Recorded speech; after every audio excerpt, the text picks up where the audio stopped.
I still have the engagement ring I was planning to give her before I found the text messages. 6 months after taking her back, she used that same phone to tell me she was leaving me for someone who understood her better. There's a particular kind of naivety that believes love can conquer betrayal through sheer force of will. That forgiveness possesses transformative power capable of healing wounds that go deeper than surface cuts, that reach into the fundamental trust upon which relationships are built. That choosing mercy over justice demonstrates the kind of evolved emotional intelligence that separates mature love from childish attachment to perfection and unrealistic expectations. Before we get into the part that still hurts to tell, let us know where you're watching from and hit subscribe so you don't miss more deep, raw stories like this. I possessed this naivety in abundance when I discovered Emma's affair, though I would have called it wisdom at the time. The kind of sophisticated understanding that recognizes human fallibility and responds with grace rather than retribution. The emotional maturity that can distinguish between momentary failure and fundamental character, between temporary betrayal and permanent unworthiness of continued love and commitment. The discovery arrived on a Tuesday evening in March, not through dramatic confrontation or obvious behavioral changes, but through the mundane intimacy of shared technology. Emma had left her phone charging in the kitchen while showering, and a text notification illuminated the screen just as I walked past. Not intentional snooping, but accidental glimpse of a message that contained enough explicit content to make its meaning unmistakably clear. My first response wasn't anger or devastation, but confusion. The words on the screen seemed to belong to someone else's life, someone else's relationship problems. Surely there was explanation, context that would reveal innocent interpretation of language that appeared damning but must be misunderstood. Emma and I had been together for 4 years, lived together for 2, had discussed marriage seriously enough that I'd already selected the engagement ring hidden in my sock drawer. This cognitive dissonance, the disconnect between established reality and immediate evidence, created temporary paralysis. Standing in our shared kitchen, looking at proof of intimate communication between my girlfriend and someone whose name I recognized from her workplace, I experienced the peculiar sensation of watching my own life from outside, as if observing someone else's domestic crisis rather than inhabiting my own. The paralysis didn't last. Muscle memory took over, the same impulse that had once driven me to comfort Emma during family crises, support her through professional challenges, celebrate her achievements as if they were my own. The automatic response of someone whose identity had become fundamentally intertwined with another person's well-being and happiness. I turned the phone face down and walked away. Not because I was avoiding the truth, but because I was already formulating the response that would preserve what we had built together. The mature, forgiving approach that would acknowledge human weakness while demonstrating the kind of unconditional love that could survive temporary mistakes and momentary lapses in judgment. The sophisticated understanding that real relationships weather such storms through communication and commitment rather than dissolving at the first sign of imperfection. When Emma emerged from the shower 20 minutes later, towel wrapped around her body, steam still clinging to her skin, she looked exactly like the person I had fallen in love with. No visible signs of betrayal or guilt, no obvious tells that might indicate fundamental changes in our relationship dynamic, just the familiar comfort of domestic intimacy, the shared space and routine that had become the foundation of my daily happiness and future planning. I waited 3 days before mentioning the text message, not from cowardice but from strategic consideration of how to approach the conversation in ways that would facilitate healing rather than destruction, how to express hurt without being accusatory, how to seek explanation without seeming suspicious, how to address betrayal while maintaining the emotional safety that would enable honest communication about what had happened and why. My approach was careful, measured, designed to create space for the kind of authentic dialogue that could strengthen our relationship rather than ending it. I mentioned seeing the message accidentally, expressed confusion rather than anger, asked for explanation rather than demanding justification. The tone of someone seeking understanding rather than launching prosecution, someone committed to working through challenges rather than using them as excuse for abandonment. Emma's response revealed both the relief of discovered secret and the calculation of someone who had been preparing for this conversation longer than I realized. Not dramatic breakdown or panic denial, but thoughtful acknowledgement of what I had seen combined with immediate context designed to minimize its significance while maximizing my sympathy for the circumstances that had led to it. She had been struggling, she explained, with depression and anxiety that she hadn't wanted to burden me with during my own stressful period at work. The person she had been texting was a colleague who had experienced similar mental health challenges and was providing support through a difficult time. The intimate language I had seen was part of a broader conversation about emotional vulnerability and the ways people connect when feeling isolated from their primary relationships.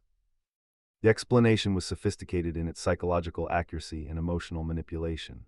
It acknowledged what I had seen without denying its inappropriate nature. It provided context that transformed betrayal into cry for help. It positioned me as inadvertently neglectful partner rather than victim of deception. Most importantly, it created pathway for my forgiveness to become evidence of superior love rather than simple response to standard relationship crisis.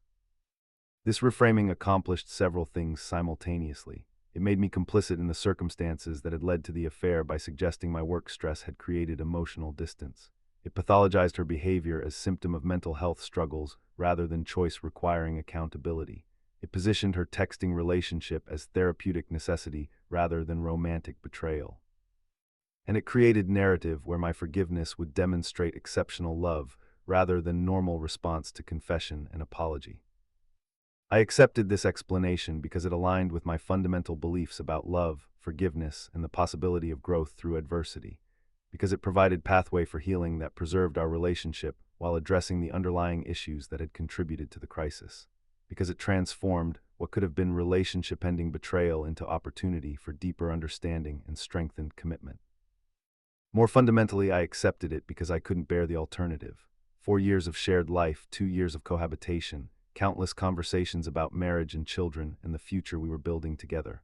All of it would be lost if I insisted on interpreting her behavior as fundamental betrayal rather than temporary mistake requiring forgiveness and recommitment. The decision to forgive felt heroic at the time, the kind of evolved emotional response that demonstrated superior character and deeper understanding of love's true nature. The mature recognition that relationships require work, that people make mistakes, that commitment means choosing to rebuild rather than abandon at the first sign of serious difficulty. I ended the inappropriate communication with her colleague, agreed to transparency measures that would rebuild trust gradually, committed to couples counseling that would address the underlying issues in our relationship that had contributed to her emotional distance and subsequent poor choices, created structure and accountability that would prevent similar situations from developing in the future. Most importantly, I doubled down on my investment in our relationship, increased attention and affection to address whatever emotional neglect might have contributed to her seeking connection elsewhere, planned more romantic gestures, more quality time, more explicit expressions of love and appreciation.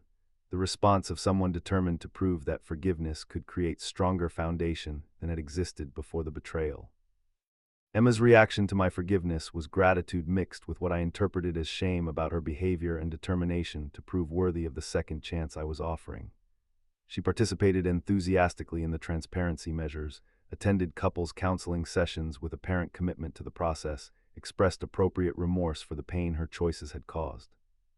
For several weeks, our relationship seemed to be entering a new phase characterized by increased intimacy, better communication, and deeper appreciation for what we had almost lost. The crisis had cleared the air, forced conversations that had been delayed too long, created opportunity for the kind of authentic vulnerability that strengthens bonds between people committed to building life together. I began to believe that my choice to forgive rather than abandon had been vindicated, that Emma's affair had been symptom of relationship problems that could be addressed rather than evidence of character flaws that would inevitably lead to future betrayal, that our love was strong enough to survive and even benefit from the kind of challenge that destroys weaker partnerships. 6 weeks after the initial discovery, I started planning the proposal I had delayed when the affair was revealed, not rushing back to previous timeline but making deliberate choice to move forward based on the progress we had made in counseling and the genuine improvements I observed in our daily interactions. The decision felt organic rather than forced, evidence of healing rather than desperate attempt to restore what had been damaged. The engagement ring remained hidden in my sock drawer, but I began researching restaurants for the proposal dinner, locations that held special significance in our relationship history, planning the speech that would acknowledge what we had overcome while focusing on the future we were choosing to build together. The next chapter of our love story that would be strengthened rather than diminished by the challenges we had successfully navigated. 3 months after taking Emma back, I was more in love with her than I had been before the affair. The crisis had forced depth and vulnerability that had been missing from our relationship during its comfortable middle period. The forgiveness process had revealed capacity for grace and commitment that I hadn't known I possessed. The rebuilding had created intimacy based on conscious choice rather than simple habit or convenience. I interpreted her gratitude for my forgiveness as evidence of transformation, her participation in counseling as commitment to change, her increased affection as appreciation for the love I had demonstrated by choosing reconciliation over abandonment, the signs I wanted to see rather than the ones that were actually present. Because beneath the surface improvements and apparent recommitment, something fundamental had shifted in Emma's perception of our relationship and my role within it. Something I was too invested in the forgiveness narrative to recognize or acknowledge. Something that would eventually reveal the naivety underlying my belief that choosing mercy over justice had demonstrated superior love rather than exploitable weakness. The first hint of this deeper reality came 4 months after the initial discovery, during what should have been a celebration of our progress in counseling and the obvious improvements in our relationship dynamic. Emma seemed distracted during dinner at one of our favorite restaurants, checking her phone more frequently than the transparency measures we had established allowed, responding to my conversation with polite attention rather than genuine engagement. When I asked about the distraction, her explanation was reasonable but felt incomplete. Work stress, family concerns, the normal preoccupations that occasionally interrupt romantic focus without indicating relationship problems. Nothing dramatic or obviously concerning, just subtle shift in presence that created nagging sense of emotional distance despite physical proximity and surface affection.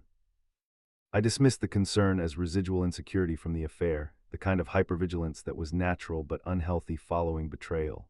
The jealousy and suspicion that could poison recovered relationships if not consciously managed and gradually released. The shadow of broken trust that required patient healing rather than constant examination. But the distance persisted and gradually increased, not dramatic withdrawal but incremental reduction in emotional availability. Conversations that remained pleasant but felt less substantial. Physical intimacy that continued but carried different quality, present but not engaged, affectionate but not passionate, familiar but somehow performative rather than authentic. These changes were subtle enough to be dismissed individually, but significant enough to create growing unease about the true state of our relationship recovery. The concern that forgiveness might have addressed symptoms while leaving underlying problems unresolved. The possibility that Emma's participation in healing process had been genuine but temporary, motivated by gratitude and guilt rather than authentic recommitment to our future together. 5 months after taking her back, I was planning to propose to someone who was already emotionally preparing to leave me. Planning a future with someone who had accepted my forgiveness as gift but never internalized it as foundation for renewed partnership. Choosing vulnerability and commitment with someone who interpreted my grace as evidence of weakness rather than strength. The irony was perfect and devastating. My decision to forgive rather than abandon had been motivated by belief in our love's transformative power.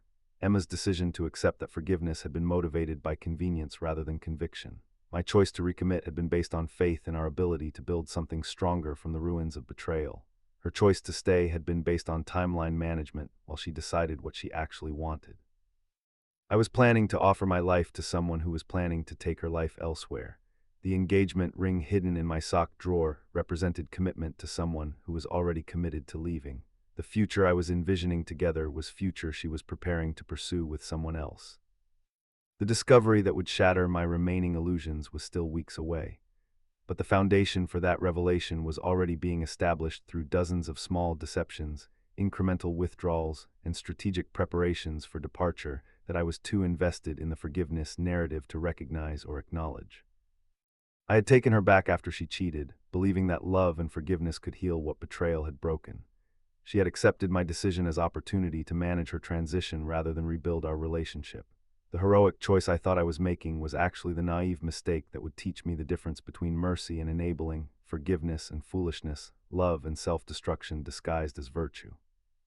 The evidence accumulated like water damage behind walls, invisible until it becomes impossible to ignore, catastrophic by the time it reveals itself. For 3 months after Emma's confession and my decision to forgive, I had convinced myself that the transparency measures, counseling sessions, and renewed intimacy represented genuine healing. The truth was more complex and infinitely more painful. I was experiencing the hollow performance of someone going through the motions of reconciliation while secretly planning her exit strategy. The first concrete evidence appeared 6 weeks after I had started planning the proposal again. Emma's phone, which had been an open book since the affair's discovery, suddenly required privacy for what she described as sensitive work communications. Not complete secrecy, but graduated restriction, certain conversations that needed to remain confidential for professional reasons, text threads that contained proprietary information she couldn't share even with me. These explanations were reasonable on their surface, but represented fundamental violation of the transparency agreement that had been central to our reconciliation process. The same device that had revealed her initial betrayal was once again becoming a private space I was expected to respect without question.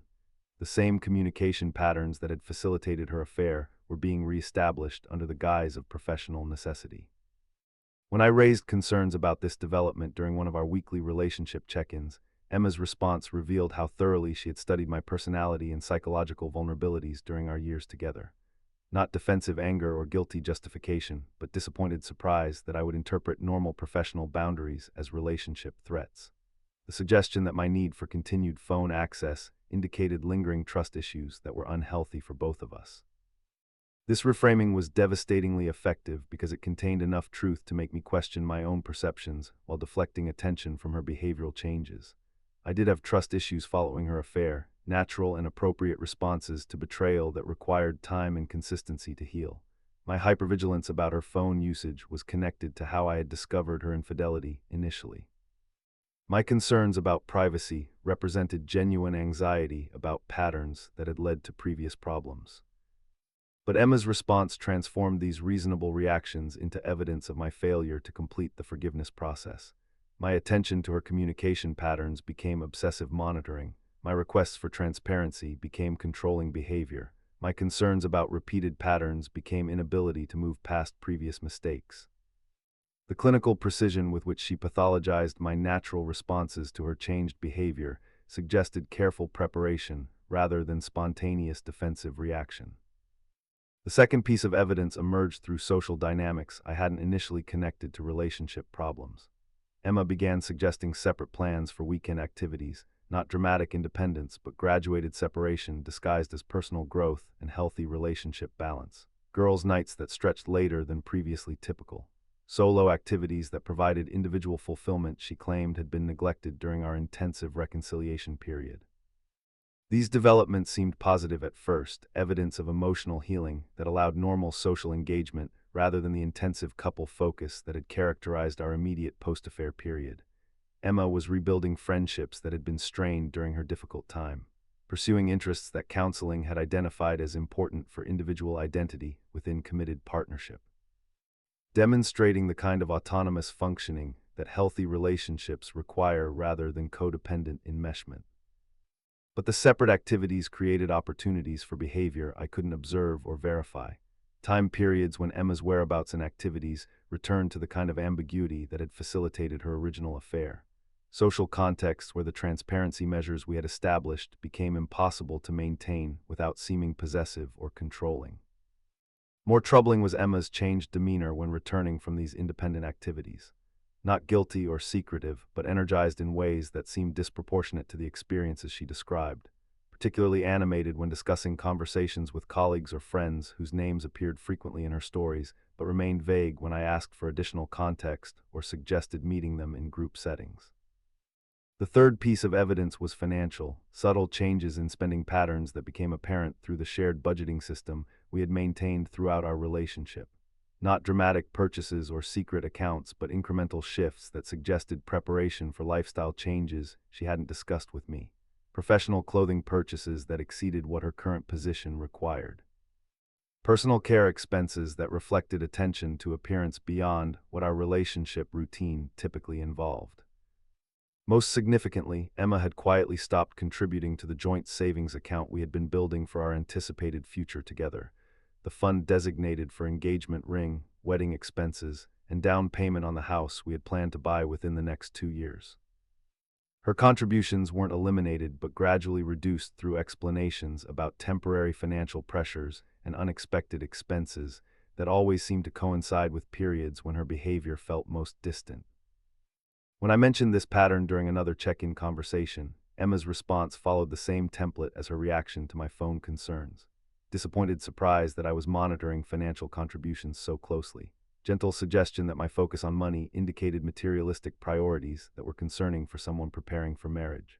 The implication that healthy relationships shouldn't require such detailed accounting of individual expenses and contributions. Once again, her response contained enough legitimacy to make me question my own observations while avoiding direct engagement with the behavioral changes I was identifying. Committed partners shouldn't need to monitor each other's spending or demand explanations for personal financial decisions. My attention to these details could indicate controlling tendencies that would be problematic in marriage. Perhaps my hypervigilance about money reflected deeper insecurities about our relationship that required professional attention. The pattern was becoming clear, but remained difficult to articulate or confront directly. Every piece of evidence I identified was reasonable in isolation. Every concern I raised was reframed as symptom of my incomplete healing from her affair, rather than legitimate observation about her current behavior. Every attempt to address what felt like preparation for departure was transformed into demonstration of my failure to trust her despite her obvious efforts to rebuild our relationship. This systematic deflection created the psychological phenomenon known as gaslighting, the gradual erosion of confidence in one's own perceptions through consistent reframing of obvious reality. Emma wasn't explicitly denying the behavioral changes I was observing, but was consistently providing alternative interpretations that made my concerns seem unreasonable or pathological. The sophistication of this manipulation suggested either conscious strategy or unconscious expertise developed through previous experience with relationship transition management. The clinical precision with which she pathologized my natural responses to suspicious behavior indicated understanding of psychological principles that could be weaponized to prevent accountability or honest communication about changing intentions. The fourth piece of evidence arrived through career developments that seemed positive but created concerning implications for our shared future planning. Emma announced that she had been offered a promotion that would require increased travel and expanded responsibilities, significant professional advancement that she was excited about and that I should celebrate as evidence of her talent and career trajectory. The promotion was legitimate and represented genuine recognition of her capabilities, but the timing and requirements created perfect justification for exactly the kind of increased independence and reduced availability that would facilitate relationship transition. Extended business trips that would provide cover for activities I couldn't observe. Professional obligations that would excuse reduced participation in couples counseling and relationship maintenance activities. Career demands that would make wedding planning and house hunting impractical for the foreseeable future. Most concerning was Emma's unilateral decision to accept the position without the kind of joint consultation that major career changes had always involved in our relationship. Not deliberate exclusion, but natural assumption that her professional advancement was individual decision that didn't require my input or agreement. The subtle but significant shift from collaborative partnership to independent decision-making that suggested fundamental changes in how she viewed our relationship's future. When I expressed surprise that such a significant change hadn't been discussed before acceptance, Emma's response revealed how completely she had begun thinking of her life as separate from ours. The position was too good to pass up. The opportunity might not come again. Career advancement had to take priority even when timing wasn't ideal for relationship planning. The clear implication that her professional future was more important than our shared domestic future. The fifth piece of evidence was social, changes in how Emma discussed our relationship with others and how others responded to me in social settings involving her colleagues and friends. Not obvious hostility or awkwardness, but subtle shifts in conversation patterns and social dynamics that suggested private discussions I wasn't privy to. Colleagues who had previously asked about wedding plans began avoiding the topic entirely. Friends who had celebrated our reconciliation after the affair stopped making references to our future together. Social interactions that had once felt collaborative began to feel like Emma was managing my presence rather than sharing her life with me. Most tellingly, Emma stopped correcting people when they made assumptions about her availability or future plans that excluded me. Professional events where colleagues assumed she was single. Social situations where friends suggested activities based on her individual preferences without considering couple constraints. The gradual social transition from partnered person to independent individual that preceded actual relationship termination. The accumulation of evidence created cognitive dissonance that was difficult to resolve through rational analysis. Every individual piece of information had reasonable explanations that made my concerns seem paranoid or possessive, but the collective pattern suggested systematic preparation for life that didn't include continued partnership with me.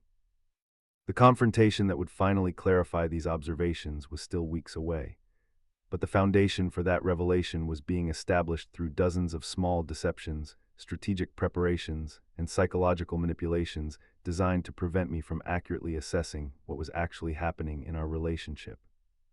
The most devastating aspect of this evidence-gathering period wasn't the individual betrayals, but the systematic undermining of my confidence in my own perceptions. Every concern I raised was reframed as evidence of my psychological problems rather than legitimate observation about Emma's changing behavior. Every attempt to address obvious patterns was transformed into demonstration of my failure to heal from her affair. This gaslighting was particularly effective because it exploited the very forgiveness I had offered. My decision to take her back created framework where any suspicion or concern could be characterized as insufficient trust or incomplete healing. My choice to rebuild our relationship became weapon used against me when I tried to address signs that the rebuilding was cosmetic rather than genuine. 8 months after discovering Emma's affair, I was more confused about the state of our relationship than I had been during the initial crisis. The evidence was overwhelming but constantly reinterpreted. The patterns were obvious but systematically explained away. The truth was becoming clear but remained impossible to articulate or address without being characterized as paranoid, controlling, or unable to complete the forgiveness process. I had taken her back believing that love and commitment could overcome betrayal through mutual effort and genuine dedication to healing. Emma had accepted my decision as opportunity to manage her departure rather than rebuild our partnership. The heroic choice I thought I was making was actually providing cover for the very betrayal I believed I was preventing through grace and understanding. The evidence was clear, but the confrontation that would finally force acknowledgement of reality was still ahead. The moment when Emma's careful preparation for departure would become undeniable, and my naive belief in forgiveness's transformative power would be shattered by the recognition that some people interpret mercy as permission to betray again. The slow realization that forgiveness had been mistaken for permission created a peculiar form of psychological damage, not the clean wound of sudden betrayal, but the festering injury of prolonged deception disguised as healing. For months after taking Emma back, I had been living in a carefully constructed illusion where our relationship was recovering when it was actually dying, where love was being rebuilt when it was being systematically dismantled, where trust was being restored when it was being exploited more sophisticatedly than ever before. The emotional fallout from this extended manipulation was unlike anything I had experienced during the initial discovery of her affair. That first betrayal had been shocking but comprehensible, a relationship crisis with clear parameters and potential solutions. This second phase was something more insidious, the gradual erosion of my ability to trust my own perceptions while being told that questioning obvious reality indicated psychological dysfunction on my part. Sleep became elusive not because of anxiety or racing thoughts, but because of the exhausting mental gymnastics required to reconcile Emma's explanations with my direct observations. Each night brought another cycle of analyzing the day's interactions for signs that might confirm either interpretation of our relationship's trajectory. Was her increased independence evidence of healthy personal growth or preparation for departure? Were her professional obligations legitimate or convenient excuses for reducing our time together? Was my concern about these patterns reasonable vigilance or pathological inability to complete the forgiveness process? The questions weren't academic but urgent practical concerns that affected every aspect of daily functioning. How do you plan a future with someone whose behavior suggests they're planning a different future? How do you maintain emotional intimacy with someone who treats your perceptions as symptoms of psychological problems? How do you continue investing in a relationship when accumulating evidence suggests that investment is being systematically exploited? My appetite disappeared not from depression, but from the physical manifestation of cognitive dissonance.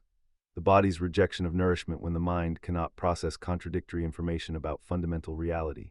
I would prepare meals mechanically, then find myself unable to eat them, not from sadness, but from the strange sensation that even basic biological needs felt unreliable when everything else about my perception seemed to be under constant question. The most devastating aspect of the emotional fallout was how it contaminated memories that had once provided comfort and stability. Our reconciliation period, which I had experienced as evidence of love's healing power, was retroactively revealed as performance designed to manage my expectations while Emma prepared her actual future. The increased intimacy I had interpreted as renewed commitment was strategic behavior modification designed to prevent me from accurately assessing her true intentions. Every tender moment from the past 8 months became suspect. Had her gratitude for my forgiveness been genuine or calculated manipulation? Had her participation in couples counseling reflected authentic commitment to change or simply competent acting during prescribed activities? Had her expressions of love and appreciation been real emotions, or strategic communications designed to maintain my investment while she organized her departure? This contamination of memory created a form of temporal vertigo where past, present, and future became equally unreliable. If I couldn't trust my interpretation of recent experiences I had lived through directly, how could I trust my understanding of our entire relationship history?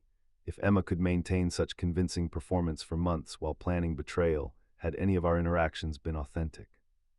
If my perceptions of healing and reconciliation were so fundamentally flawed, what other aspects of reality might I be misinterpreting?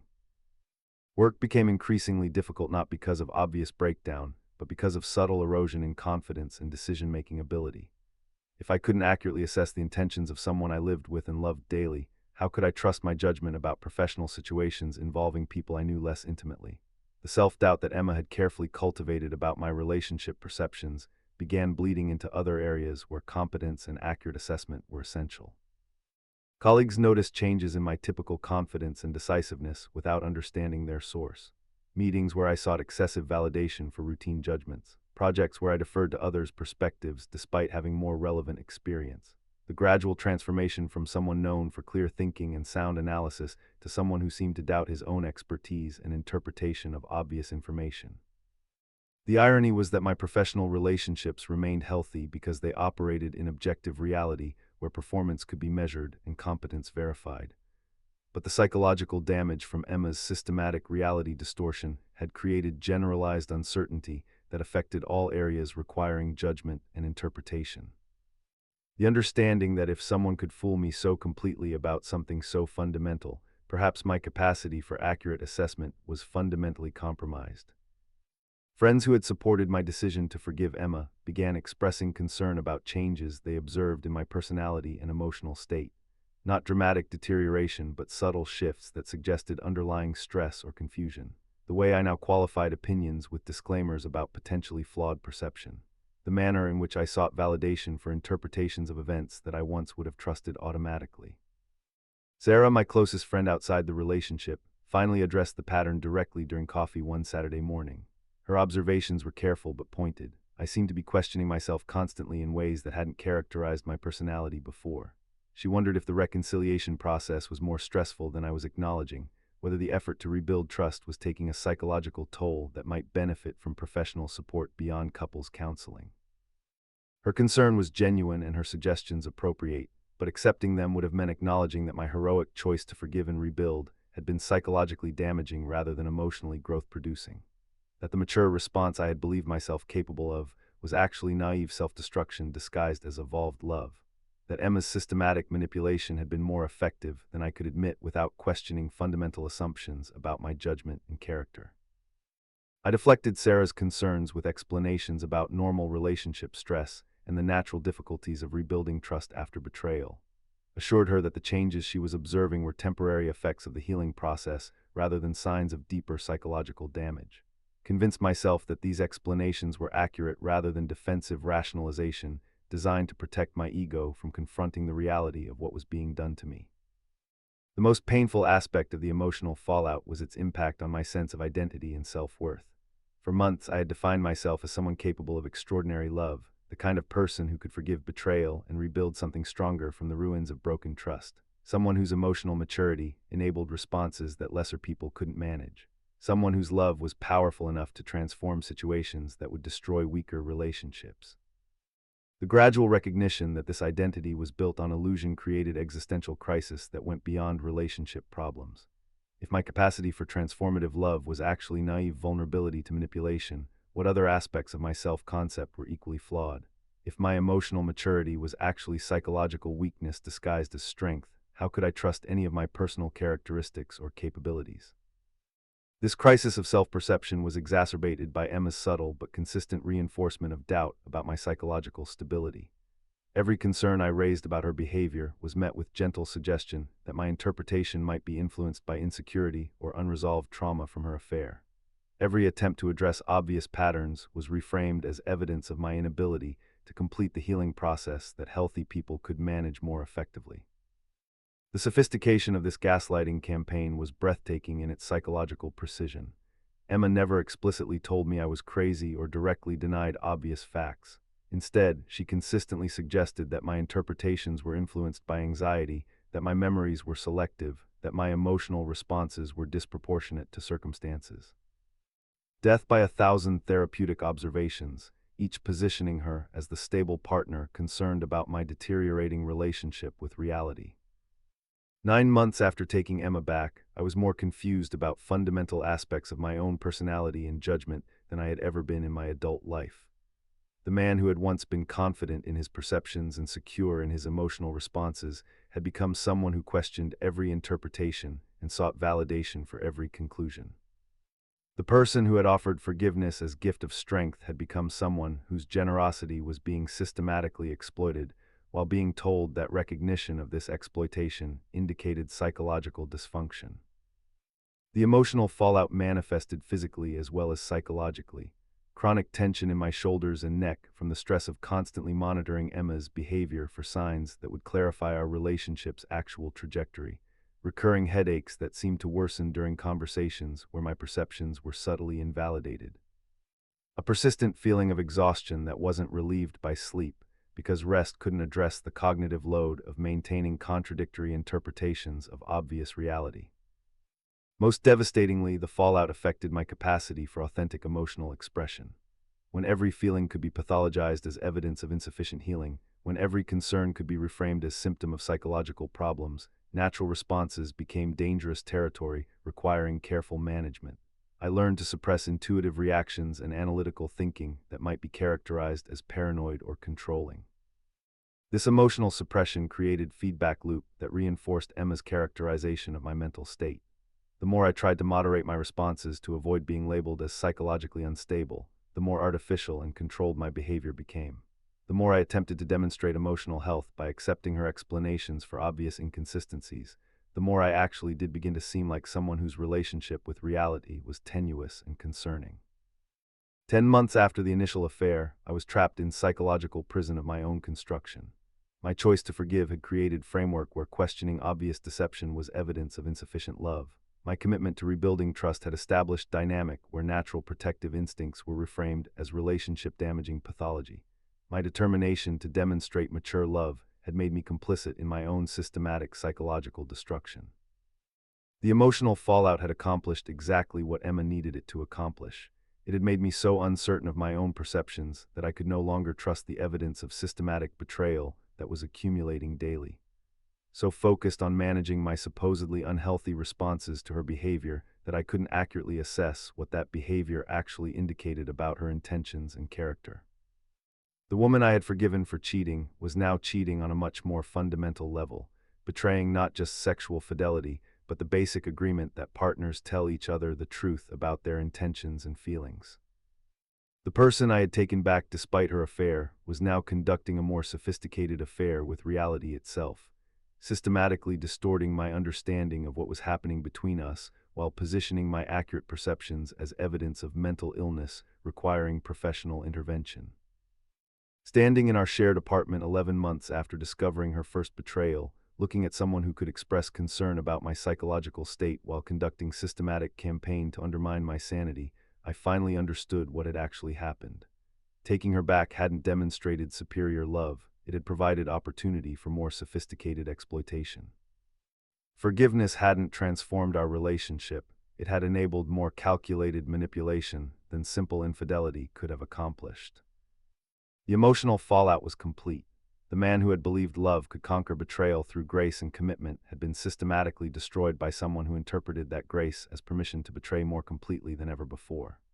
The person who had chosen mercy over justice had discovered that some people's response to mercy is the calculation that they can get away with anything because their victim has already demonstrated willingness to accept unacceptable behavior in the name of love. I took her back after she cheated, believing forgiveness would heal what betrayal had broken. She used that forgiveness as cover for betrayal so systematic and comprehensive that it nearly convinced me I was losing my mind. The emotional fallout wasn't just broken heart, it was shattered sense of reality, destroyed confidence in my own perceptions, and the devastating recognition that my capacity for love had been transformed into a weapon used against my sanity and sense of self. The moment that shattered my remaining illusions arrived not as dramatic confrontation, but as accidental discovery of the life Emma had been building in parallel to ours. 11 months after taking her back, 10 months after believing we were healing together, I found myself standing in our bedroom holding evidence that the woman I had forgiven for one affair had been conducting another, more comprehensive and calculated than anything I had imagined possible. The discovery came through the mundane intimacy of shared domestic space. Emma had left her laptop open on the bed while taking a phone call in the kitchen, the screen displaying what appeared to be work-related documents. I glanced over while collecting laundry, not snooping, but simply noticing the familiar interface of travel booking websites that filled multiple browser tabs. The itinerary details were clearly visible: flights to San Francisco scheduled for the following weekend, hotel reservations for 2 people, dinner reservations at restaurants I recognized from conversations about places Emma had always wanted to visit. Nothing inherently suspicious about travel plans, except that these dates coincided with what she had described as a solo work conference, requiring her complete focus and availability. More troubling was the second name on the hotel reservation, not a colleague whose name I recognized from her frequent professional stories, but someone whose identity I could piece together from the email address associated with the booking confirmation. The same person whose name had appeared in those first text messages 11 months earlier. The workplace relationship that had supposedly ended with her confession and our reconciliation process. Standing there with an armful of laundry, looking at proof that Emma's business trip was actually a romantic getaway with the same person who had precipitated our original crisis, I experienced the peculiar sensation of watching puzzle pieces fall into place with devastating clarity. Not shock or surprise, but the terrible relief of having reality finally align with months of accumulated suspicion and systematically dismissed evidence.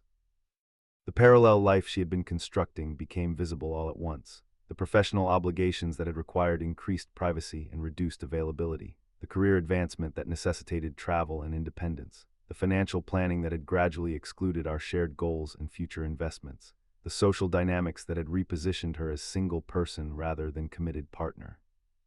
All of it had been preparation for life with someone else. Not sudden decision, but extended transition carefully managed to minimize my awareness until the change was irreversibly complete. I didn't confront Emma immediately. Instead, I set down the laundry and methodically documented what I was seeing: screenshots of the travel itinerary, hotel confirmations, dinner reservations. Not from vindictive impulse, but from practical recognition that this evidence would likely disappear once Emma realized her planning had been discovered accidentally.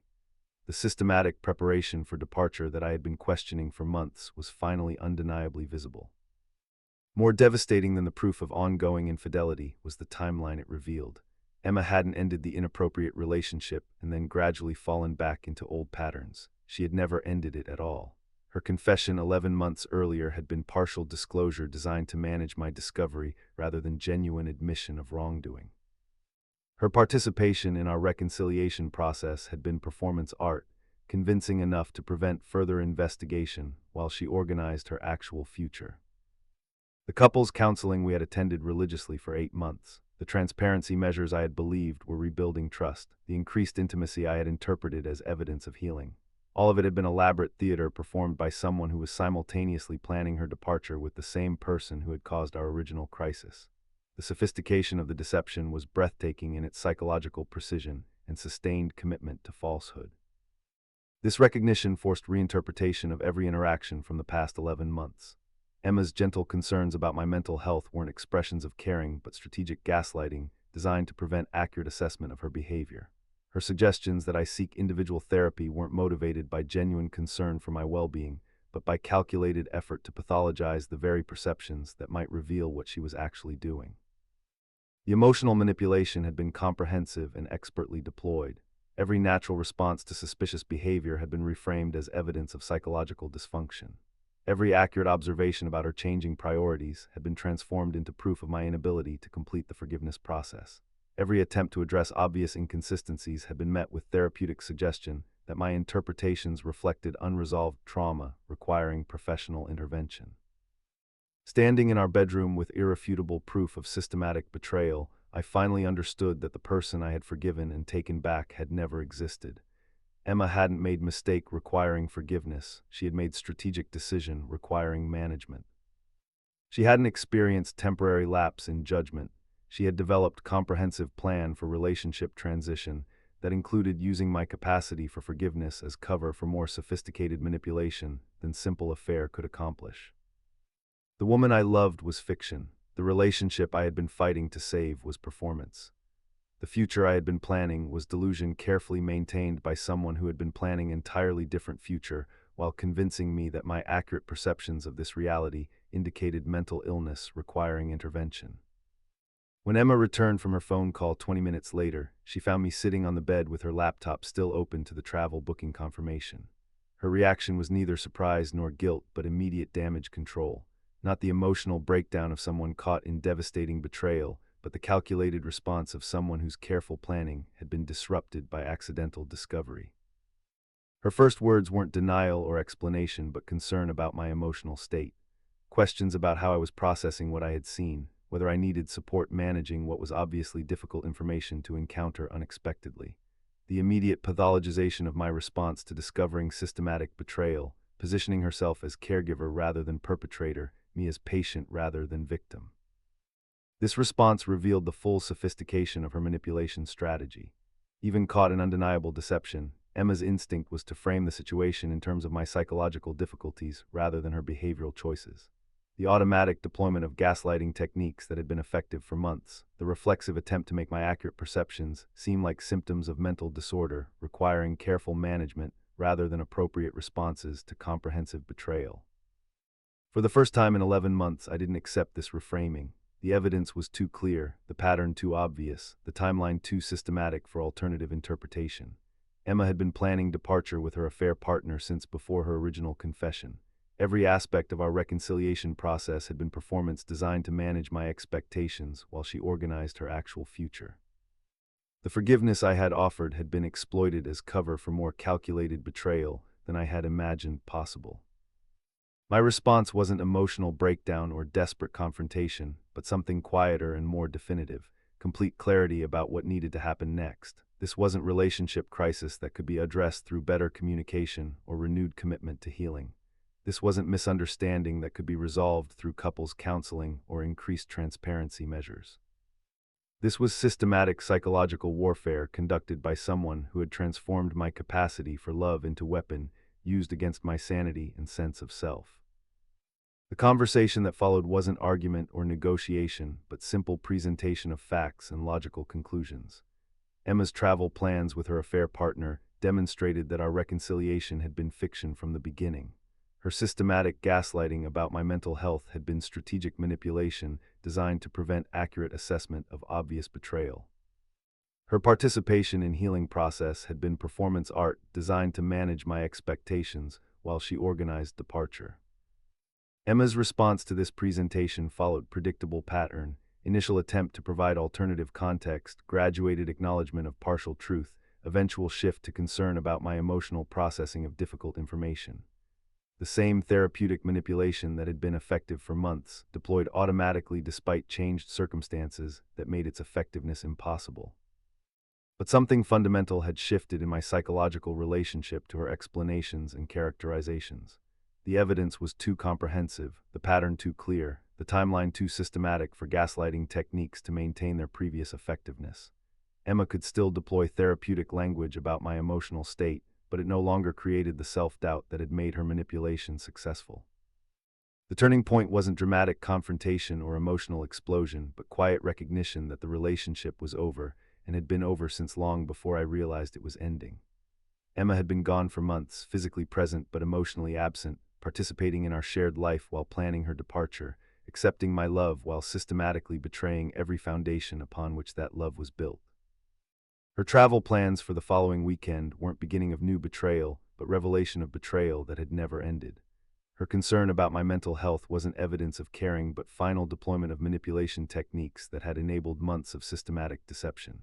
Her surprise at being discovered wasn't shock at accidental revelation, but frustration that careful planning had been disrupted by unlucky timing. 3 days later, Emma left for her weekend trip to San Francisco. Not the work conference she had described, but romantic getaway with the person who had never really been out of her life, despite her confession and our supposed reconciliation. She returned with announcement that she was ending our relationship to pursue opportunities that would be better for her personal and professional development. The phrasing was clinical and therapeutic, positioning her departure as healthy choice rather than culmination of systematic betrayal. No acknowledgement of the deception that had characterized the previous 11 months. No recognition of the psychological damage caused by sustained gaslighting campaign. No apology for exploiting my forgiveness as cover for more comprehensive manipulation than simple infidelity could have accomplished. Just clean, efficient termination of relationship that had been over since before I realized it was ending.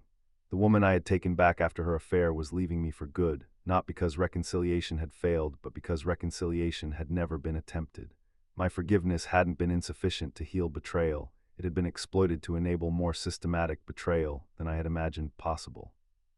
Standing in our apartment after Emma moved out the following week, surrounded by the domestic life we had supposedly been rebuilding together, I finally understood what had actually happened. Taking her back hadn't demonstrated superior love, it had provided cover for more sophisticated exploitation. Forgiveness hadn't created opportunity for healing. It had enabled manipulation so comprehensive that it had nearly convinced me my own perceptions were unreliable symptoms of mental illness. The turning point wasn't dramatic realization but quiet certainty about fundamental truth. Some people's response to forgiveness is calculation that they can get away with anything because their victim has already demonstrated willingness to accept unacceptable behavior. Some people interpret mercy as permission, grace as weakness, love as exploitable vulnerability, rather than gift requiring reciprocal respect and honesty. I took her back after she cheated, believing forgiveness could heal what betrayal had broken. She used that opportunity to conduct more comprehensive betrayal while convincing me that my accurate perceptions of this betrayal indicated psychological dysfunction requiring professional intervention. The turning point was recognizing that the person I had forgiven had never stopped betraying me. She had simply become more sophisticated about hiding it while making me complicit in my own deception. The snap wasn't emotional explosion, but complete withdrawal of the trust and love that had enabled systematic exploitation for 11 months. The recognition that forgiveness without accountability isn't virtue but self-destruction, that mercy without boundaries isn't love but enabling, that taking someone back who hasn't genuinely changed is participating in your own continued betrayal. She left me for good, but I had actually lost her long before I realized the relationship was ending. The turning point was simply the moment I stopped participating in the illusion that it had ever really begun again. The aftermath of systematic betrayal disguised as reconciliation creates damage that extends far beyond the immediate pain of relationship termination. Unlike the clean wound of straightforward infidelity, the psychological injury of having your forgiveness exploited as cover for more comprehensive manipulation operates at fundamental levels of identity, perception, and trust that affect every subsequent interaction and relationship attempt. 2 years after Emma's final departure, I was still discovering the extent to which her campaign of reality distortion had infiltrated my basic relationship with my own judgment and emotional responses. Not dramatic symptoms or obvious dysfunction, but subtle alterations in how I processed interactions, evaluated sincerity, and trusted my own perceptions of others' motivations and character. The most immediate long-term consequence was hypervigilance in all subsequent romantic relationships. Not healthy caution based on learned experience, but exhausting analysis of every interaction for signs of manipulation or deception. The assumption that expressions of remorse might be strategic rather than genuine. The tendency to interpret normal relationship conflicts as potential gaslighting attempts. The compulsive documentation of conversations and events because my confidence in my own memory had been so thoroughly undermined. Dating became an exercise in constant reality testing rather than natural exploration of compatibility and connection. First dates where I monitored potential partners' responses to my opinions, watching for subtle signs of the therapeutic manipulation Emma had deployed so effectively. Early relationships where I sought excessive validation for interpretations that were perfectly reasonable but had been systematically pathologized during the reconciliation period. The women I dated were generally kind and authentic, making my hypervigilance seem both unnecessary and off-putting. Normal relationship disagreements triggered anxiety about reality distortion. Routine expressions of concern felt potentially manipulative. Simple requests for compromise activated defensive responses developed during months of having reasonable boundaries reframed as psychological dysfunction. Jennifer, a teacher I dated for 4 months, finally addressed the pattern after I sought confirmation for the 10th time about whether my interpretation of a minor scheduling conflict was accurate or evidence of unreasonable expectations. Her feedback was gentle but illuminating. I seemed to expect manipulation even when none was present, to question my own judgment about basic interpersonal dynamics that I clearly understood perfectly well. Her observation was accurate and concerning. I had developed pathological need for external validation of perceptions that were entirely normal and appropriate. The systematic reality distortion I had experienced with Emma had created lasting uncertainty about my fundamental capacity for accurate interpretation of relationship dynamics and others' motivations. Professional therapy became necessary when the hypervigilance began affecting work relationships and friendships beyond romantic contexts. Dr. Richardson, who specialized in psychological abuse recovery, explained that healing from gaslighting involves rebuilding trust in your own perceptions gradually, through accumulation of experiences where your interpretation is validated rather than systematically questioned and pathologized. The process was more complex than recovering from straightforward betrayal because the damage was to the very mechanisms of perception and interpretation rather than just to feelings about a specific person. Not just processing Emma's deception, but reconstructing confidence in my own capacity to distinguish between authentic emotion and strategic manipulation, between legitimate concern and calculated control. The social consequences proved subtle but persistent. Friends who had supported my decision to forgive Emma began treating me with careful consideration, typically reserved for people with known vulnerability to exploitation. Not obvious pity but gentle management of information and interactions that might expose me to further manipulation by others who might recognize and target similar psychological susceptibilities. Sarah, who had witnessed the entire reconciliation process and its devastating conclusion, became particularly protective in ways that were both touching and troubling, screening potential romantic introductions through her network, offering unsolicited observations about others' motivations during social gatherings, the kind of vigilant care typically extended to family members recovering from serious illness or trauma. This protective response from friends was understandable, but reinforced my own doubts about my judgment and capacity for accurate assessment of others' character. If people who cared about me felt the need to monitor my interactions with potential romantic partners, perhaps my vulnerability to manipulation was more apparent and persistent than I wanted to acknowledge. The professional consequences were minimal but symbolically significant. My reputation at work remained intact because Emma's gaslighting hadn't extended effectively into my career environment, but the internal erosion of confidence in my own judgment created self-imposed limitations on leadership opportunities and decision-making responsibilities that I might have pursued with greater self-assurance. Projects where I deferred to colleagues' perspectives despite having more relevant experience. Meetings where I qualified observations with disclaimers about potentially flawed analysis. The gradual transformation from someone known for clear thinking and decisive judgment to someone who seemed to doubt his own expertise about situations he understood perfectly well.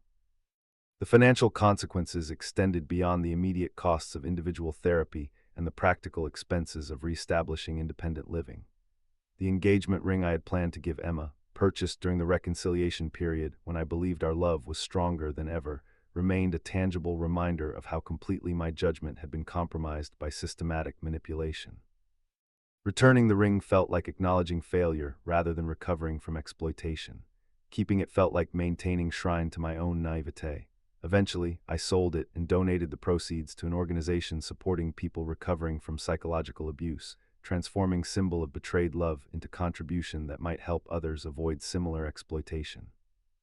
More significantly, the experience fundamentally altered my approach to generosity and forgiveness in all relationships, not just romantic ones. The recognition that mercy could be interpreted as permission, that grace could be exploited as weakness, that forgiveness could provide cover for more comprehensive betrayal than the original transgression had accomplished. This didn't lead to cynicism or emotional withdrawal, but to more sophisticated evaluation of character and circumstance before extending trust or offering second chances. The understanding that forgiveness requires genuine accountability and authentic change rather than simply strategic apology and temporary behavioral modification designed to manage consequences. The most profound long-term consequence involved my relationship with my own capacity for love and commitment. The devastating recognition that the very qualities I had considered my greatest strengths, loyalty, forgiveness, commitment to working through difficulties, had been transformed into vulnerabilities that enabled systematic exploitation by someone skilled at identifying and targeting natural generosity. This realization created existential crisis that extended beyond relationship problems to fundamental questions about character and identity. If my capacity for deep love made me vulnerable to sophisticated manipulation, how could I maintain authenticity without exposing myself to repeated exploitation? If my willingness to forgive could be used against me, how could I preserve compassion without enabling destructive behavior? Recovery required learning to distinguish between healthy love that enhances both people and codependent attachment that enables abuse, between appropriate forgiveness that facilitates genuine healing and naive mercy that provides cover for continued betrayal, between commitment that strengthens relationships and loyalty that maintains destructive dynamics through misplaced dedication. 3 years after Emma's departure, these distinctions had been integrated into automatic responses rather than requiring conscious analysis. Not elimination of forgiveness or withdrawal from commitment, but more sophisticated understanding of when these qualities were being appreciated versus exploited, reciprocated versus manipulated. The romantic relationship that eventually developed with Anna, a physical therapist I met through mutual friends, demonstrated this evolution in practice. When early conflicts arose, normal disagreements about priorities and boundaries that occur in all developing relationships, my response was neither hypervigilant suspicion nor naive accommodation, but balanced assessment of whether issues were being addressed honestly or manipulatively. Anna's approach to conflict resolution provided daily evidence of how different authentic partnership feels from systematic manipulation, disagreements that were acknowledged rather than pathologized, boundaries that were respected rather than reframed as evidence of psychological dysfunction, emotional responses that were validated rather than characterized as symptoms requiring therapeutic intervention. Most importantly, Anna demonstrated through consistent behavior that healthy relationships enhance rather than systematically undermine both people's confidence in their own perceptions and judgment. That genuine love supports autonomous decision-making rather than exploiting psychological vulnerabilities. That authentic commitment is based on mutual respect rather than one person's strategic exploitation of the other's capacity for forgiveness and loyalty. The long-term consequences of Emma's systematic betrayal had been successfully integrated into wisdom rather than remaining as active trauma. Not elimination of vulnerability, but sophisticated recognition of when vulnerability was being respected versus exploited. Not withdrawal from love, but enhanced ability to distinguish between authentic and strategic expressions of emotion and commitment. 4 years after taking Emma back, I could acknowledge what happened without identity disruption or confidence erosion. She had systematically exploited my forgiveness as cover for more comprehensive betrayal than her original affair had represented. My decision to offer second chance had been interpreted as permission to conduct more sophisticated deception, while convincing me that my accurate perceptions of this deception indicated psychological dysfunction requiring professional intervention. Understanding this didn't eliminate the time lost to recovery or the relationships affected by subsequent hypervigilance and self-doubt, but it provided context that allowed integration rather than ongoing trauma, wisdom rather than continued victimization, strength rather than persistent vulnerability to similar manipulation in future relationships. The most meaningful long-term consequence was expertise in recognizing manipulation tactics that had once been invisible to me. Not paranoid suspicion of others' motives, but sophisticated understanding of how reality distortion operates and how to protect against it.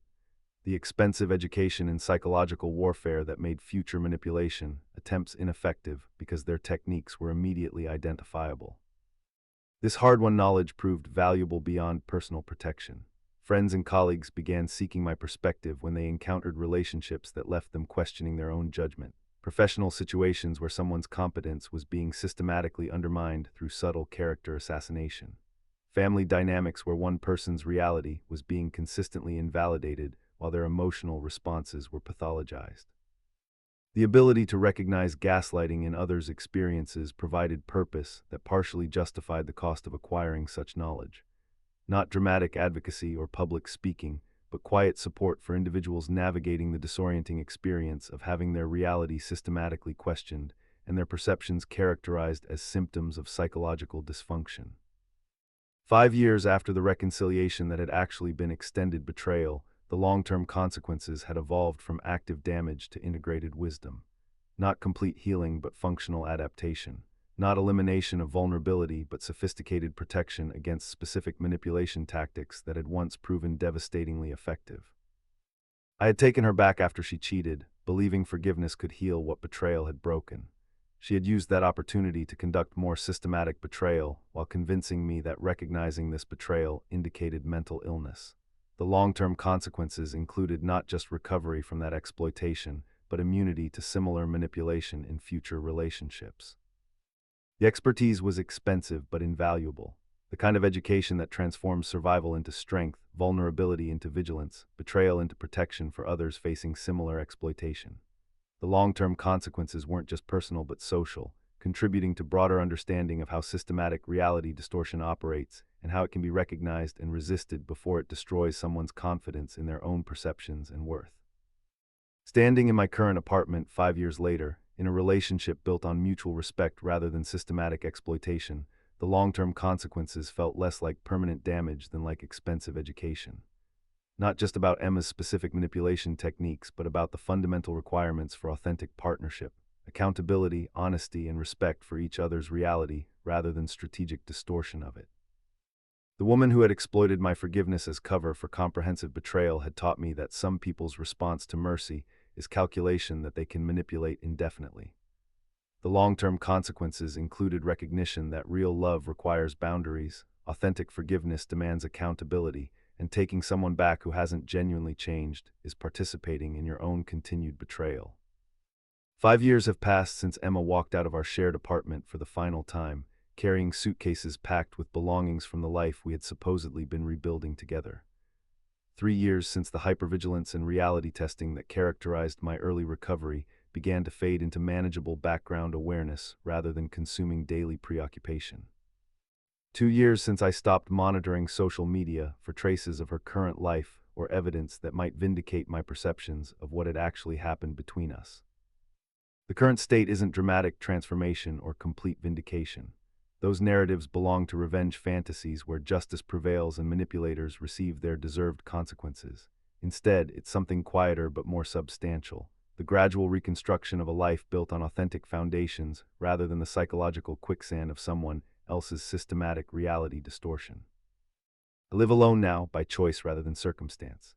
The apartment I found after Emma's departure has evolved into something intentionally mine, spaces arranged for comfort rather than managing someone else's emotional manipulation, books chosen for personal interest rather than impressive spines for visitors who might report on my mental stability, artwork selected because it moves me rather than because it projects appropriate psychological health for observers evaluating my recovery progress. This solitude isn't isolation or withdrawal but conscious decision to understand who I am when not defined by service to someone else's deception. The space provides clarity impossible during years of systematic gaslighting and reality distortion. Quiet enough to hear my own thoughts without filtering them through someone else's characterizations of my mental health and emotional stability. The work situation has flourished beyond my expectations from those early months after separation when I questioned my judgment about basic professional interactions. The marketing firm where I work promoted me to senior director 18 months ago, advancement that became possible once I stopped second-guessing every decision and seeking excessive validation for routine assessments that I understood perfectly well. My reputation among colleagues is solid, built on demonstrated competence rather than defended against accusations of psychological instability. The man who once questioned his interpretation of obvious professional dynamics is now the person others turn to for clear analysis and sound judgment. Not because I've become more talented, but because I'm finally present in my own career, rather than perpetually monitoring for signs of the emotional dysfunction that was supposedly becoming apparent to others. The team I manage now includes several people who have experienced various forms of workplace manipulation, not dramatic abuse, but the subtle reality distortion that can occur in professional environments where someone's competence is systematically undermined through strategic questioning of their judgment and emotional responses. My ability to recognize these patterns and provide appropriate support has become an unexpected professional asset. Last month, I was offered a position as regional director at a prestigious agency in Denver, opportunity that would have been inconceivable during the years when I questioned my basic competence and worried that colleagues might be observing psychological dysfunction I couldn't recognize myself. I accepted the position, not as escape from Emma's continuing influence, but as natural progression of rebuilt confidence and restored professional trajectory. The family relationships have deepened significantly since I stopped apologizing for having accurate perceptions and normal emotional responses to abnormal treatment. My parents, who had been concerned about my increasing confusion and self-doubt during the Emma years, have watched my recovery with relief that transformed into pride as my natural confidence and judgment reasserted themselves. My sister, who had witnessed some of Emma's subtle manipulation during family gatherings, recently observed that I seemed sharper than I had been in years. Not different personality, but returned to the intellectual clarity and emotional directness that had characterized me before learning to question every interpretation and seek validation for every conclusion about obvious interpersonal dynamics. The relationship with Anna has been the most significant evidence of recovery and growth. We met 2 years ago through mutual friends at a hiking group, context that allowed natural interaction without the pressure or performance that might characterize dating apps or formal introductions. Her approach to conflict resolution and emotional expression provided daily evidence of how different authentic partnership feels from systematic psychological manipulation. Anna works as a physical therapist, profession that requires accurate assessment of others' physical and emotional states without pathologizing normal responses to injury or stress. Her clinical training provides natural immunity to gaslighting techniques because her professional success depends on trusting her own observations rather than accepting patients' potentially inaccurate self-reports about their condition and progress. More importantly, Anna demonstrates through consistent behavior that healthy relationships enhance rather than systematically undermine both people's confidence in their own perceptions and decision-making abilities. When disagreements arise, normal conflicts about priorities and boundaries that occur in all developing relationships, her response is direct engagement rather than therapeutic manipulation designed to make me question my own emotional stability. The contrast with Emma's approach couldn't be more pronounced. Where Emma had pathologized normal responses to abnormal treatment, Anna validates appropriate reactions to inappropriate behavior. Where Emma had characterized reasonable expectations as symptoms of psychological dysfunction, Anna acknowledges legitimate needs without strategic reframing. Where Emma had used therapeutic language to avoid accountability, Anna addresses issues directly without deflection or reality distortion. Our relationship developed gradually, with conscious attention to the patterns I had learned to recognize during the expensive education Emma had provided.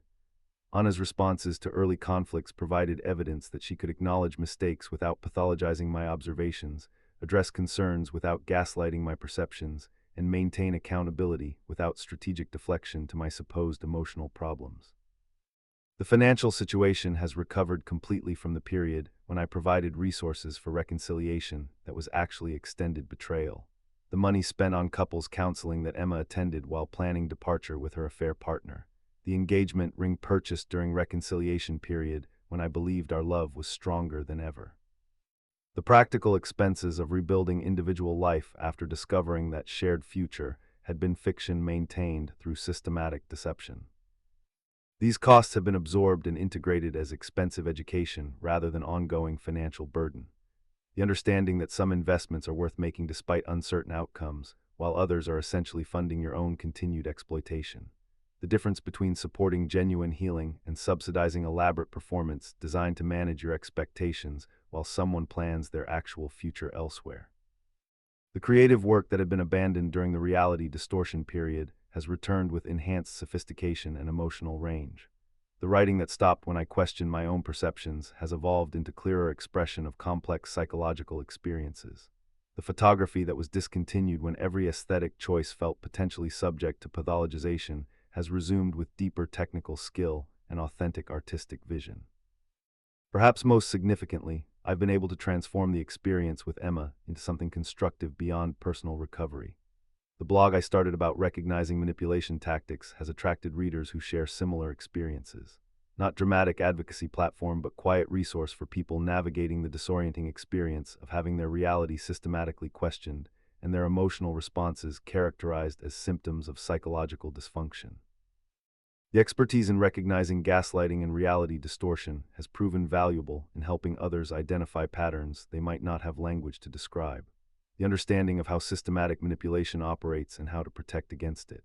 The recognition that some people's apologies are strategic rather than authentic, that some people's concern about your mental health is actually calculated effort to prevent accurate assessment of their behavior. Professional therapy concluded over a year ago when Dr. Richardson determined that the psychological damage from Emma's gaslighting campaign had been successfully processed and integrated.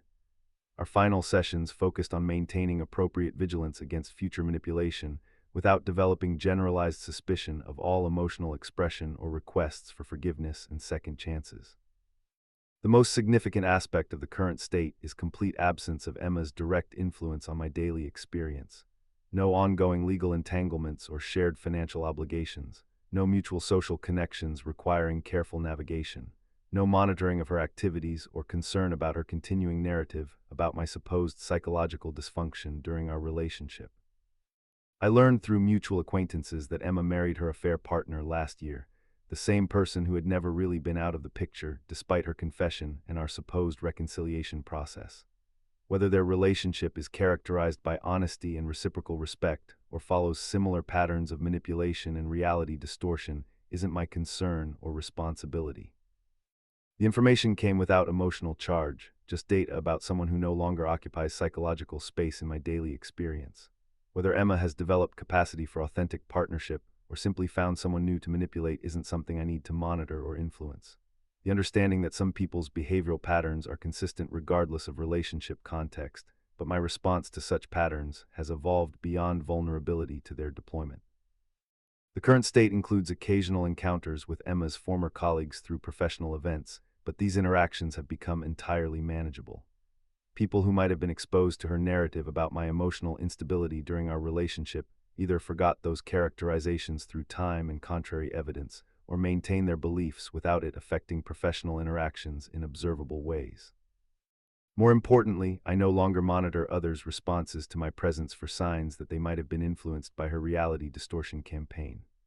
The hypervigilance that once made every social interaction feel like potential validation or refutation of my psychological stability has resolved into normal awareness without pathological self-monitoring or excessive need for external validation of my mental health. The current romantic relationship demonstrates daily that my capacity for love and commitment wasn't permanently damaged by Emma's systematic exploitation of those qualities. Anna's consistent respect for my perceptions and emotional responses provides ongoing evidence that authentic partnership enhances rather than systematically undermines both people's confidence in their own judgment and decision-making abilities. We're planning to move in together next month, decision that would have triggered intense anxiety during the recovery period when I questioned my ability to accurately assess others' motivations and long-term intentions. Now it feels like natural progression based on demonstrated compatibility and mutual respect rather than dangerous vulnerability to potential exploitation. The current state includes recognition that taking Emma back after her affair wasn't mistake in intention but an assessment. The impulse to forgive and rebuild was appropriate response to genuine remorse and authentic commitment to change. The error was in accepting performance of these qualities rather than demanding evidence of their authenticity over time. This distinction matters because it preserves capacity for appropriate mercy and second chances while developing better discernment about when such responses are being respected versus exploited. The understanding that forgiveness requires accountability, reconciliation demands genuine change, and taking someone back who hasn't actually transformed is participating in continued betrayal disguised as healing. 5 years after Emma's final departure, I can articulate what I couldn't understand during the systematic reality distortion. Some people's response to forgiveness is calculation that they can manipulate indefinitely because their victim has already demonstrated willingness to accept unacceptable behavior. Some people interpret mercy as permission, grace as weakness, love as exploitable vulnerability rather than gift requiring reciprocal honesty and respect. The current state isn't recovery from victimization, but evolution beyond the patterns that made such victimization possible. Not returning to who I was before Emma, but becoming someone who could never be exploited that way again. Not because I've become suspicious or withdrawn, but because I've learned to distinguish between authentic remorse and strategic apology, between genuine change and temporary behavioral modification designed to manage consequences. Standing in my current apartment, preparing to begin shared life with someone who demonstrates respect for reality rather than systematic distortion of it, the current state feels both ordinary and extraordinary. Not dramatic transformation, but quiet revolution. The simple miracle of inhabiting relationship built on mutual honesty rather than one person's elaborate deception. I took her back after she cheated, believing forgiveness could heal what betrayal had broken. She used that opportunity to conduct more comprehensive betrayal while convincing me that recognizing this betrayal indicated psychological dysfunction. The current state includes both of these truths without allowing either to define my identity or limit my capacity for authentic partnership. The woman who exploited my capacity for forgiveness as cover for systematic manipulation taught me that real love requires boundaries, authentic mercy demands accountability, and taking someone back who hasn't genuinely changed is enabling continued betrayal rather than facilitating healing. The current state reflects integration of this expensive education into wisdom that protects without isolating, discerns without becoming cynical, loves authentically without enabling exploitation. I still have the handwritten letter Emma left me after our supposed reconciliation began, though I haven't read it in over 3 years. Dated 2 weeks after her confession, it contains 3 pages of what appeared to be genuine remorse, authentic commitment to change, and heartfelt gratitude for my decision to forgive rather than abandon what we had built together. The handwriting is careful, deliberate, the penmanship of someone taking time to craft words that would carry appropriate weight and emotional impact.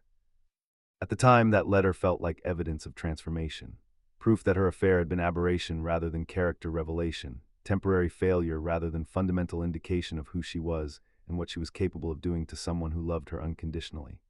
The tangible artifact of authentic remorse that justified my heroic choice to offer second chances when lesser people might have chosen self-protection over grace and understanding. Reading it now, when I occasionally take it from the drawer where it rests beside other artifacts from that period, the letter reveals something entirely different. Not spontaneous emotional expression, but carefully constructed document designed to achieve specific psychological effects. Every phrase calibrated to maximize my investment in reconciliation process. Every sentiment calculated to reinforce my identity as someone capable of extraordinary love and forgiveness. Every promise positioned to create hope that would sustain me through months of systematic manipulation disguised as healing. The letter exists as evidence of Emma's sophisticated understanding of my psychological makeup and emotional needs long before I recognized how thoroughly she had studied my vulnerabilities. The way she emphasized my strength and maturity in language that made forgiveness feel like superior moral choice rather than potential mistake. The manner in which she positioned our crisis as opportunity for deeper connection rather than warning about fundamental incompatibility.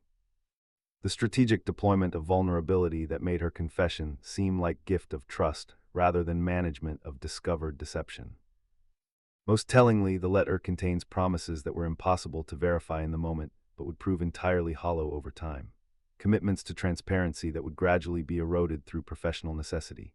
Vows of prioritizing our relationship that would be systematically undermined through career advancement requiring independence. Expressions of gratitude that would transform into subtle pathologization of my need for acknowledgement and reciprocal consideration. This document represents everything I needed to learn about the difference between authentic remorse and strategic apology, between genuine commitment to change and temporary behavioral modification designed to manage consequences. Emma's handwriting captured not her true feelings, but her calculation about what feelings needed to be performed to achieve desired outcomes. 5 years later, I can acknowledge the sophistication of her manipulation without being destroyed by recognition of my own naivety. The woman who wrote that letter understood exactly what she was doing, not just confessing to affair, but establishing framework for more comprehensive betrayal, disguised as reconciliation process. Every sentence was investment in extended deception that would ultimately prove more damaging than simple infidelity could have accomplished. The most painful recognition isn't that I was foolish to believe someone capable of such calculated manipulation.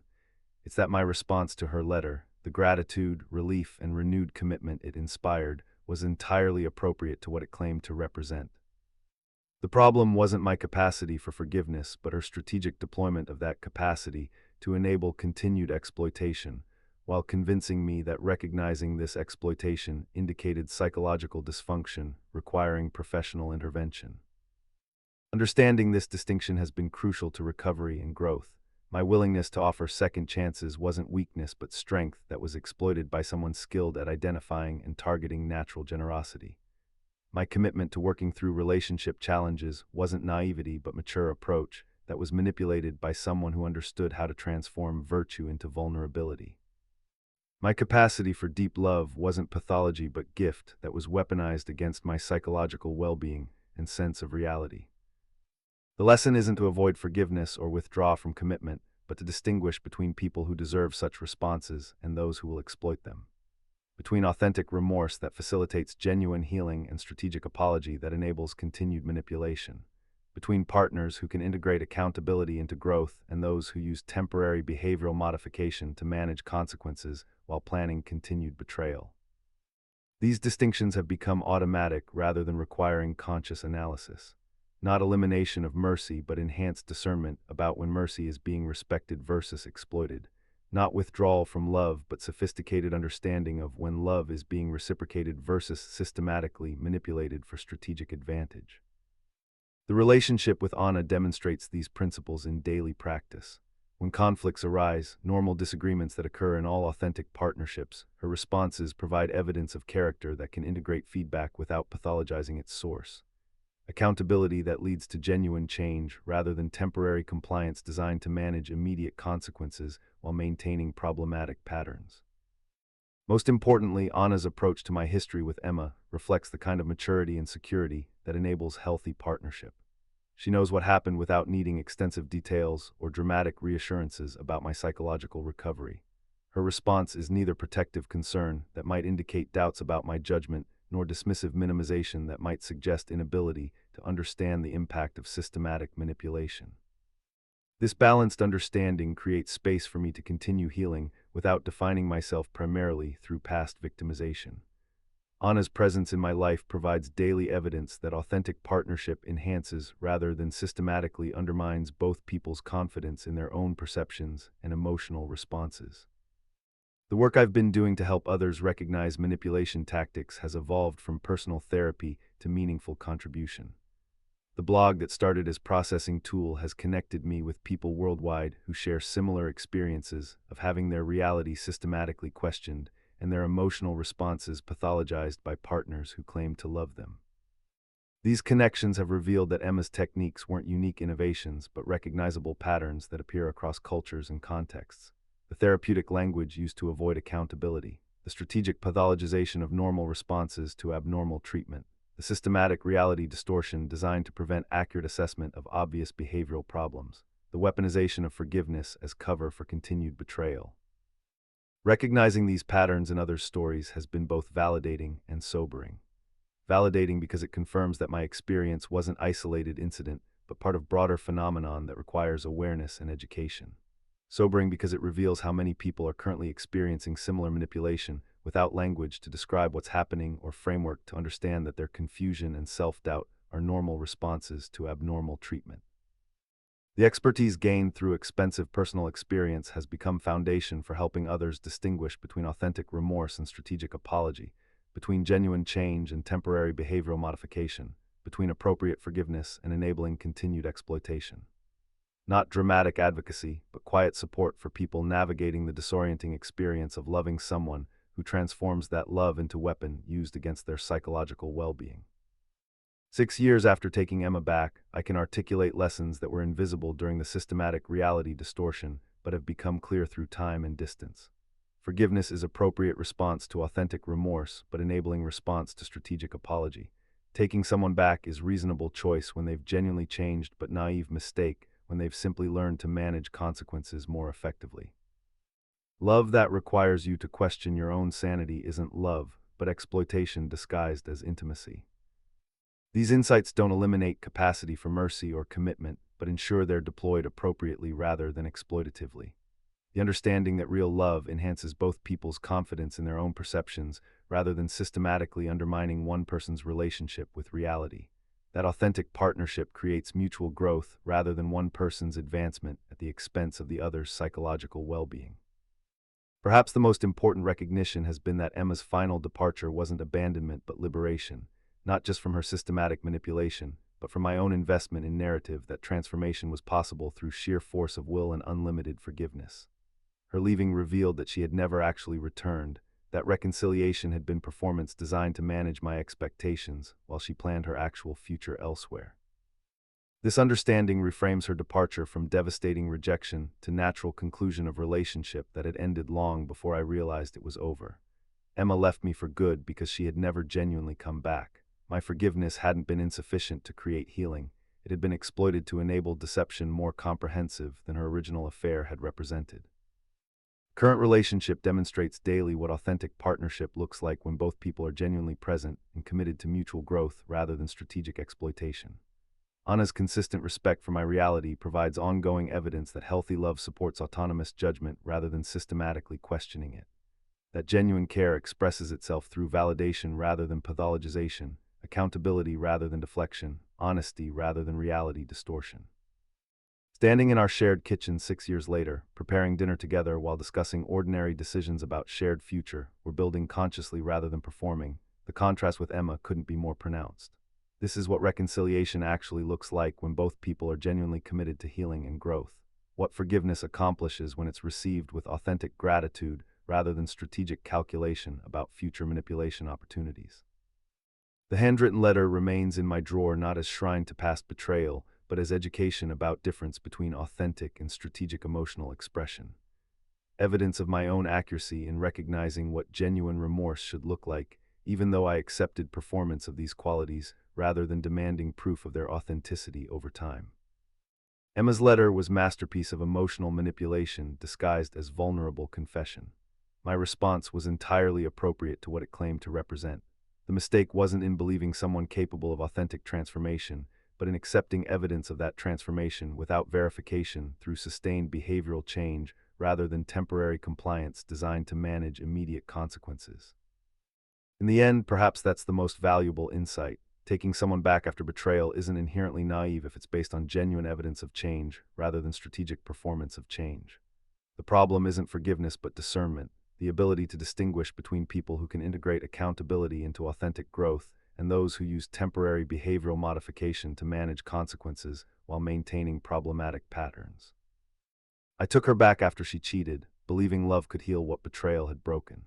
She used that opportunity to conduct more systematic betrayal while convincing me that recognizing this betrayal indicated psychological dysfunction requiring professional intervention.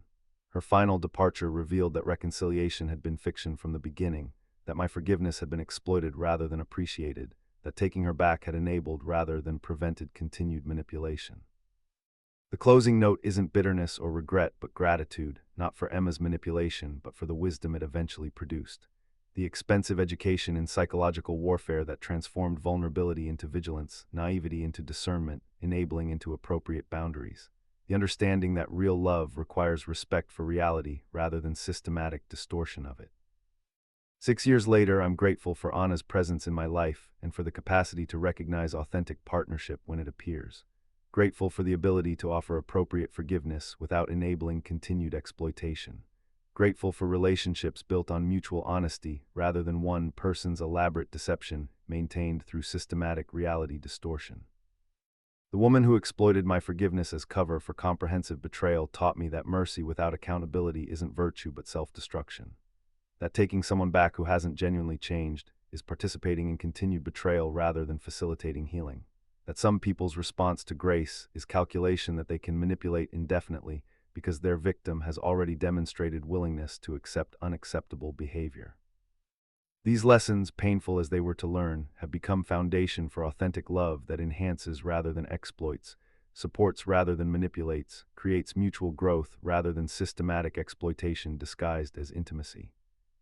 The closing note isn't about Emma's betrayal but about wisdom gained through surviving it. The understanding that real love deserves boundaries, authentic forgiveness requires accountability, and taking someone back should be based on genuine change rather than strategic performance of change. The letter remains in my drawer as a reminder of what manipulation can look like when deployed by someone who understands your psychological makeup and emotional needs.